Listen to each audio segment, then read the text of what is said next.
कुछ लोग इसको मनोहर लाल जी का चुनाव समझ रहे हैं, कुछ लोग इसको नायब सैनी जी का चुनाव समझ रहे हैं, कुछ लोग मोदी जी का चुनाव समझ रहे हैं, कुछ लोग इसको एक पार्टी का चुनाव समझ रहे हैं।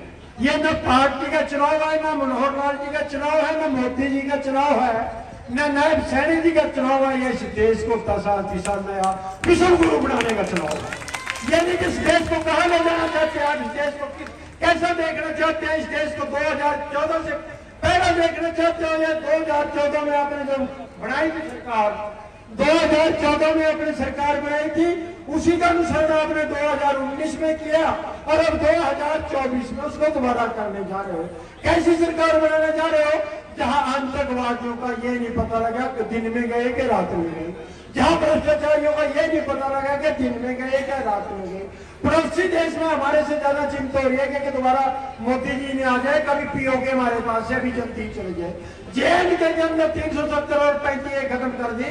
जहां जाते हुए हमें बड़ा डर लगता था, जो लोग वैष्णो माता पे जाते थे, जो लोग अमरनाथ यात्रा पे जाते थे, जब तक वो वापिस नहीं आते थे ये घर के अंदर चिंता रहती थी कोई अनहोनी घटना न घट जाए, कोई ऐसी घटना न घट जाए जिससे हमें दुख का सामना करना पड़े।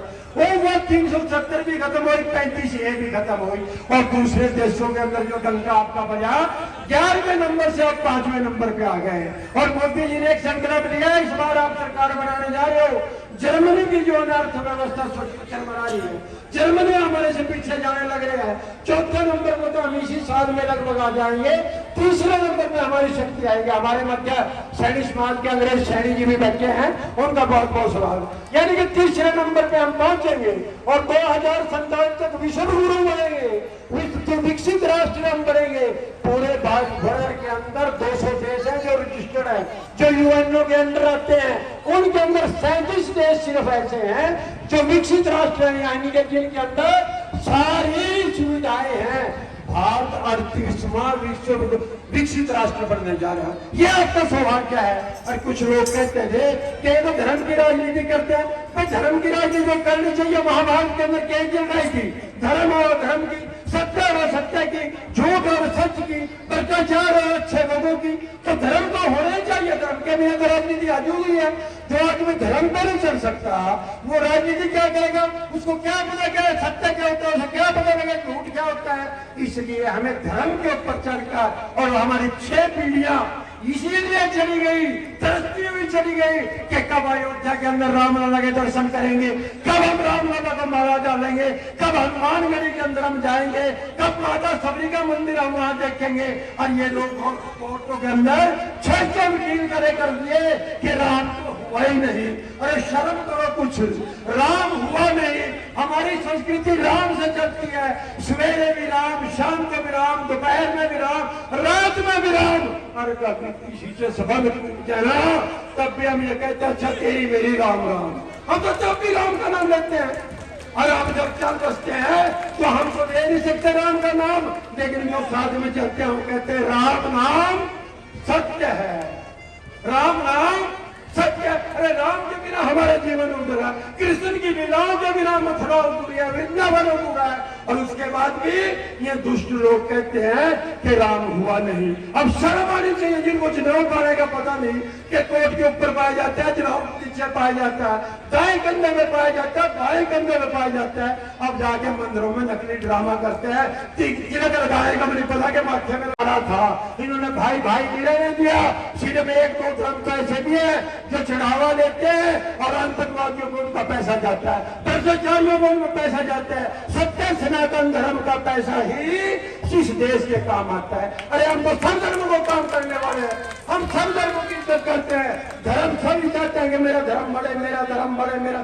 सत्य सनातन धर्म सिर्फ एक ऐसा धर्म है जो सबको चाहता है सब बढ़े फूले, सब आगे बढ़े, सब एक दूसरे का सम्मान करे, माँ बेटी की इज्जत हो, कन्या की इज्जत हो, सब आगे बढ़े। सर्वभूत सुखिनः सर्वे सन्तु निरामया सर्वे भद्राणि पश्यन्तु मा कश्चित् दुःख भाग् भवेत्। सबका बनाओ।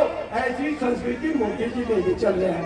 ऐसी संस्कृति उस मोदी का टीम आपका एमपी बनने जा रहा है। इसलिए ज्यादा से ज्यादा वोटों से, इसलिए ज्यादा से ज्यादा संकल्प लेकर ये न सोचो कि मेरा कभी बुश ठाना रह गया, बुश बनाना रह गया, इस खार के अंदर रह गया, और कोई मेरे की मुचड़ा ले, किसी ने तो राम राम ने ली की, कोई विधायक से ना बात करे, किसी ने मेरा फोन नहीं कराया था, न ये विधायक का फोन है, न धर्मपाल सान्याल का फोन है। ये आपके देश का चुनाव है। इस देश के अंदर आप क्या करना चाहते हो?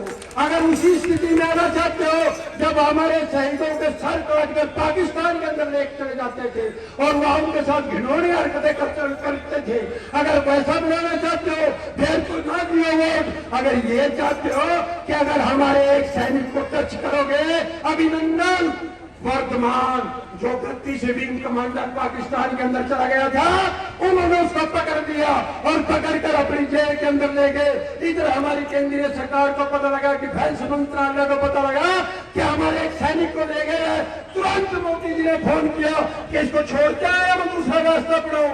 उन्होंने इमरजेंसी ज्वाइंट सेशन बुलाया। उन्होंने कहा मोदी जी का फोन आया, भाई अब क्या करना है इसके बारे में? वो लगे कहने पंगा न लो, पहले हमारे 400 मार गए वो परसों रात, कहीं और पंगा न हो जाए। 7 घंटे के अंदर अभिनंदन वर्धमान बागा बॉर्डर से वापिस आया कभी पहले?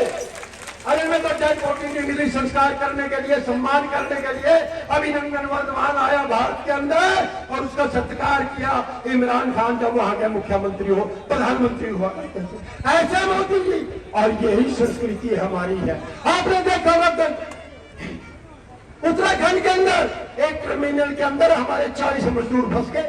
सबको पता हुआ जनवरी में, दिसंबर जनवरी के अंदर, और सबको यह भी पता होगा कि देश में 5 राज्यों में चुनाव चल रहे थे उस समय, और चुनाव लड़ने वालों को पता है कि चुनाव के समय में नेताओं पे कितना टाइम होता है। जो चुनाव लड़वाते हैं उनको भी पता है 1-1 मिनट का टाइम नहीं होता। लेकिन मोदी जी ने हम तुरंत एक्शन लिया और वीके सिंह जो हमारे राज्य मंत्री थे, रक्षा राज्य मंत्री, उसको उत्तराखंड में भेजा और पुष्कर सिंह धामी जी को कहा कि जहां टर्मिनल है वहीं अपना सीएम हाउस खोल ले और वहीं बैठ जाओ। तरह तरह की तकनीक बनाई गई, सारे देशों में वर्ष से तकनीक बनाई गई। 17 दिन ऑपरेशन चला, 17 दिन। और मोदी जी ने कहा डेली अपडेट लेते जाओ कि एक भी मजदूर, एक भी भारत मां का लाल मरना नहीं चाहिए, खर्चा जो मर्जी हो जाए, यानी ये खर्चा कितने हो तो।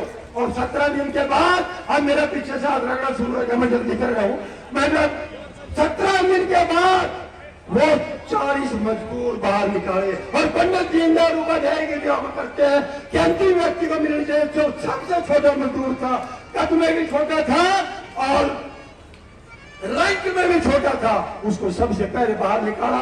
40 के 40 मजदूर बाहर आए। और जो लोग कहते हैं ना मुसलमानों से नफरत करते हैं, उन मजदूरों के अंदर 15 मजदूर मुस्लिम थे। हम किसी मुसलमान से नफरत नहीं करते, हम किसी धर्म से नफरत नहीं करते।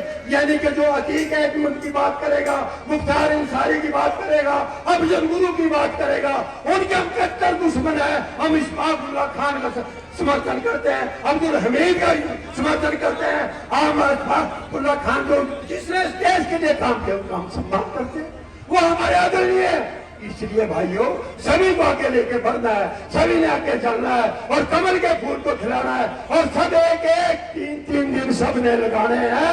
यही हमारे आदरणीय मुख्यमंत्री जी अपील लेके आ रहे हैं, यही अपील हम कर रहे हैं। अब भाई मुझे बार बार रोका जा रहा, मैं अपनी बारी घुमराउंड देने जा रहा हूँ। सभी दोनों हाथ उठाकर चाहे घोष लगाएंगे, किसी की कोई नस ऊपर तो है नहीं, वो तो उठाइए बात, बाकी सब जरूर उठाइए, दोनों हाथ बंद करके।